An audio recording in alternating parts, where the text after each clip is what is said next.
So by now you know I am a local realtor in the San Antonio area. There have been quite a few people that have asked me, how did I get in the business, or how do I become a real estate agent? There's other agents that get the same question that I work with of, hey, I see people having this great lifestyle, making good money, everything. How do I become a realtor? So I am going to break that down for you in 5 steps. But before I dive into that, I want to tell you how and why I got into the business. And so about 4.5 years ago or so, I was hanging out with my best friend, and at the time I was coaching basketball, and it is great. I love it. I still do it, but it's not as lucrative as I want it to be.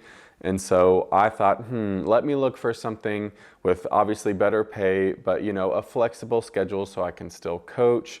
And one that kind of allows me to work for myself, but also obviously working in an environment and for someone else that's, positive atmosphere, great culture, family, etc. And so I was talking to my best friend's dad at the time, who was the president of the company I work for today and the brokerage I work for today. And he mentioned to me, oh, why don't you become a real estate agent? I have taught all these people about real estate, how to become an agent. You work your own hours, etc. So the benefits of it are, yes, in a sense, you are or can be your own boss. It is your own business while also working for someone that is going to help you out, develop you as an agent, train you, give you all the right tools to be successful in a sense. So without knowing where to start, I asked him a bunch of questions. I asked fellow agents that I knew a bunch of questions on how to get started. So I'm going to highlight the 5 most basic and early steps to get started to getting your license and becoming a realtor. Also, after I talk about each step individually, I'm going to highlight what I did specifically because I thought, in my opinion, a biased opinion, it was an efficient route to get to where I did. So after each step, I'm going to tell you exactly what I did. So if you just want to take those exact steps and implement them yourself, you're able to. The first step is going to be researching and fulfilling your state's requirements. Now, every state is different, so what they require to get your license to become a realtor is going to be tweaked probably just by a little bit. So here in Texas, you need 180 hours of pre-licensing coursework, usually split up into 6 different sections of 30 hours per section. And each 30-hour section has a different topic or theme that you'll be studying and overviewing. On average, these courses can range from anywhere from $300 to even $1,200, depending on if the class is in person, the company that it's with, and then what pace you're going at. And so I know there's one here in person in San Antonio that's about $1,200. That's all in person. You pretty much knock it out 8 to 5 and you're done with it in, I think, 5 to 6 weeks. For myself, I went the online route. I wanted to do it at my own pace. I went slower. It took me about 3 months to fulfill, but it was only like $250 plus some fees here and there. On top of that, you're gonna have your background checks and an application to eventually take the actual real estate license. Some fees that are included on top of that once finishing all your coursework. So be sure to do your research on what course you're taking specifically beforehand, so you can tailor it to your budget, your time needs, etc. Step number 2 is going to be taking and scheduling your licensure exam. So this cost is going to be a lot lower than going,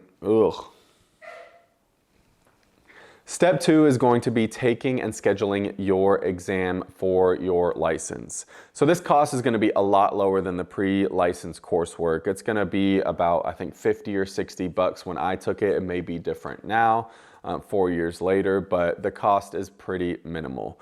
So after you're done with all your coursework, you're going to want to study for that test, obviously.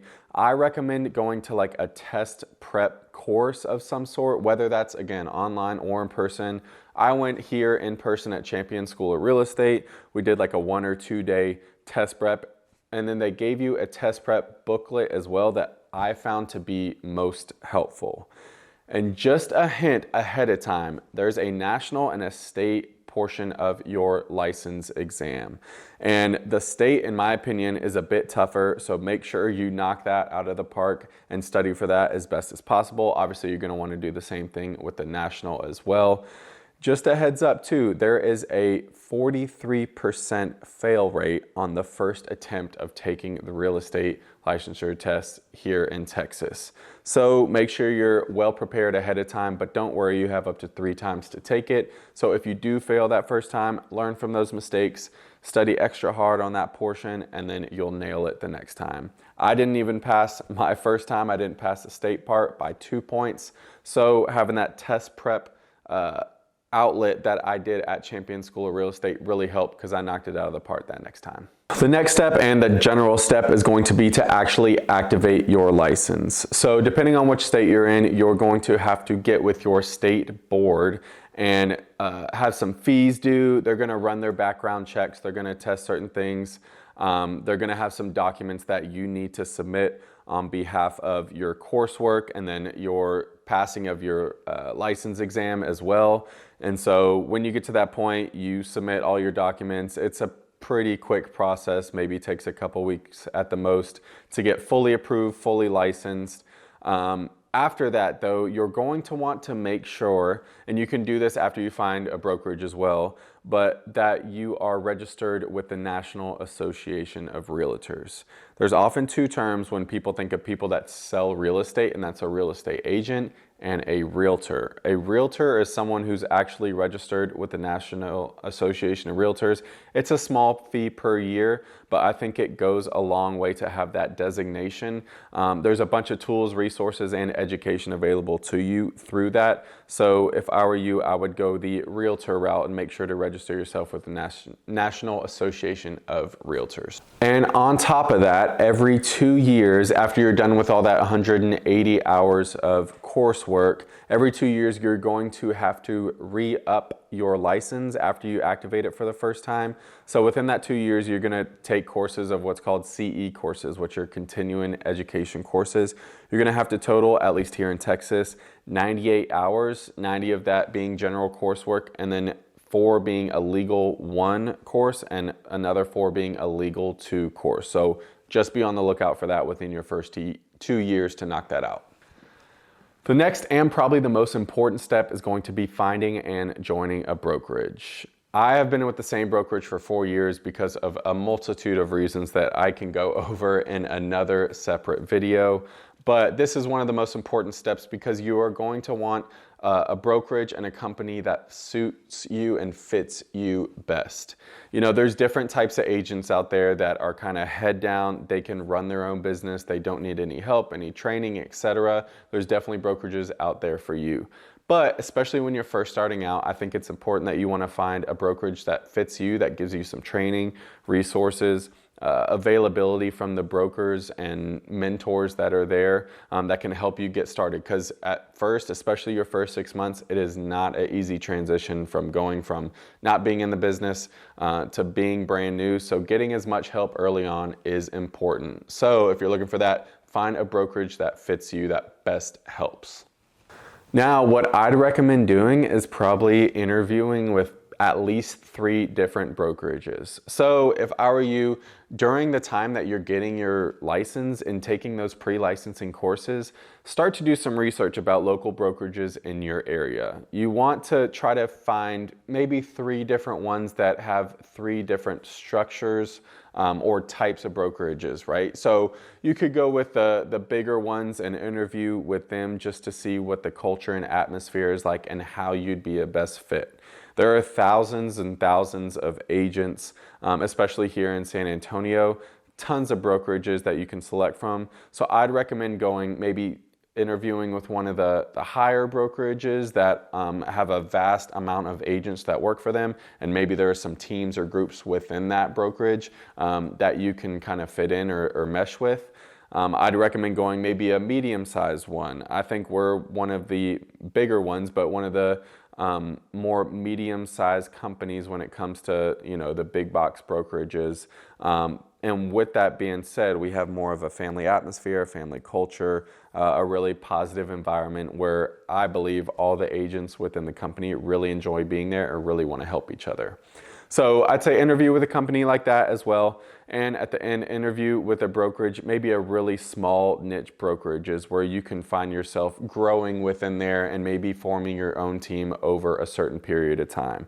But make sure to do your homework early. So right when you get your license, you can kind of have picked out already which brokerages you want to interview with. It'll make the process a lot quicker and smoother. Step number 5, and it's not really a step that you take to become a realtor, but just to take that next step on top of getting your license and finding a brokerage, is get to work. There's a statistic that's 76% of real estate agents or realtors within their first 2 years don't renew their license. And they call it failing, but for whatever reason, they don't renew their license. I think a lot of it comes down to higher expectations of, oh, I'm just gonna get a bunch of business brought to me. If I get my name out there a little bit, I'm gonna have an amazing pay, profit, etc. And it just doesn't work like that. You need to get to work and get to work as soon as possible. In the next video, I'm going to do a pseudo part 2 of how to make it as a realtor instead of how to just become a realtor, and give you some steps, 5 steps on how I believe you can be successful in this business and be able to renew that license by earning enough to reap the benefits of becoming a realtor in this business. Hope you found this helpful, and if you have any questions or comments, please leave them below, and I'll see you in part 2.